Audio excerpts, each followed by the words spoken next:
Bonjour tout le monde, j'espère que vous allez bien. Aujourd'hui, je vais vous parler d'un sujet qui n'est pas forcément d'actualité, mais qui résume un petit peu la difficulté pour les supporters de supporter leur club. Et on va se rendre compte très vite que supporter un club en France n'est pas aussi compliqué que dans certains pays. Donc je vais vous expliquer un petit peu les faits, vous expliquer ce qui s'est passé, et très brièvement revenir et vous donner mon avis.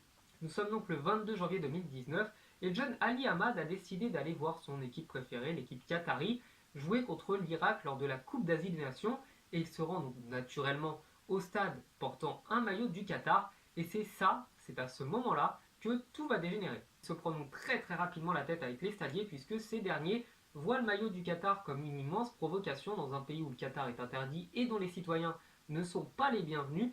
Et malheureusement pour lui, il a le malheur de se plaindre au commissariat du mauvais traitement qu'il a subi. Bien entendu, comme les Émiratis ont toujours raison et que les autres ont toujours tort, on accuse cet homme, donc parole contre parole, d'avoir menti et d'avoir déformé la réalité pour s'attaquer aux gardes.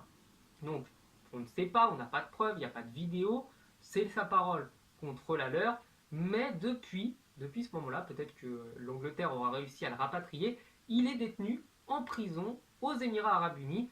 Donc je trouve que cette histoire est quand même assez grave, on va très loin pour un simple maillot de football, et je pense honnêtement qu'à la rigueur, s'il n'avait pas voulu de ce maillot qui lui disent de le ranger, et s'il avait refusé de le sortir du stade, gentiment parce que on peut comprendre qu'il y ait des tensions entre ces deux pays, mais je trouve la sanction, donc la prison carrément extrêmement abusive, extrêmement injuste également, et malheureusement ça donne une très mauvaise image des Émirats, alors qu'aux Émirats concrètement, pour y avoir vécu un petit peu, vous n'êtes pas si mal que ça. Il faut aussi remettre dans le contexte que les deux pays sont en froid, hein. Le Qatar et les Émirats ne peuvent plus se voir. C'est un petit peu comme si à l'époque de la guerre froide, on avait porté un maillot de l'URSS aux États-Unis, je pense qu'on aurait fini en prison.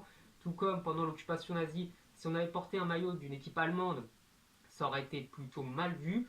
Et même à l'heure actuelle, porter un maillot d'une équipe arabe en Israël, je pense que ça peut être la prison et le contraire aussi. Donc ces deux pays sont en froid, la sanction est extrêmement dure, je trouve. Mais je tenais quand même à en parler parce que ça touche l'univers du football et malheureusement, même si on essaye de tout faire pour que le foot dépasse les frontières, c'est pas toujours le cas. Donc j'espère que la vidéo vous aura plu. Voilà, j'ai essayé de ne pas trop prendre parti, même si je trouve que porter un maillot et finir en prison, c'est un petit peu injuste. Donc je vous souhaite une bonne journée. Je vous dis à la prochaine. Ciao.